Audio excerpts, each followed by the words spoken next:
Les écolos, la décroissance veulent nous crever. Nous devons leur faire la peau. Lui, c'est Bertrand Vantaux, le nouveau patron de la coordination rurale, qui est le deuxième syndicat agricole français derrière la FNSEA. Avec l'éleveur bovin de Haute-Vienne comme nouveau président, c'est la ligne dure, radicale du mouvement au bonnet jaune qui s'est imposée. Je suis radical, c'est-à-dire que quand il faut trancher, je tranche. S'il faut aller au clash, je vais au clash. Et j'assume toutes les conséquences derrière, même si elles sont dures. Mais toujours dans l'intérêt des paysans. Petit-fils d'agriculteur, Bertrand Vantaux a des années de lutte syndicale derrière lui. Depuis 2019, il tient les rênes de la Chambre d'agriculture de Haute-Vienne et ses méthodes ont infusé partout dans le sud-ouest, anti-libéral, pro-glyphosate et pro-mégabassine. Il parle d'éradiquer les loups et défend un modèle d'agro-business très offensif.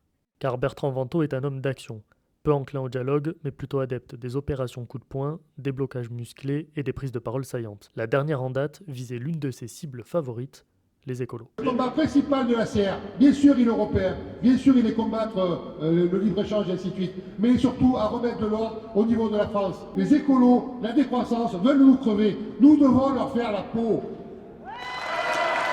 Fidèle à sa ligne de conduite, Bertrand Vantaux a assumé tous ses propos, et ce malgré le tollé provoqué et la saisine de la justice par 17 députés écologistes.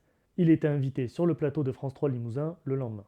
Ah non, je regrette pas, il faut le remettre dans son contexte, mais je regrette pas. Quand j'ai un collègue qui se pend, moi, personne ne s'inquiète de sa peau. Et puis prendre une leçon de morale par des gens qui ont appelé à détruire, par exemple, les bassines ou des choses comme ça va bien, mais la radicalité, elle n'est pas que dans un sens.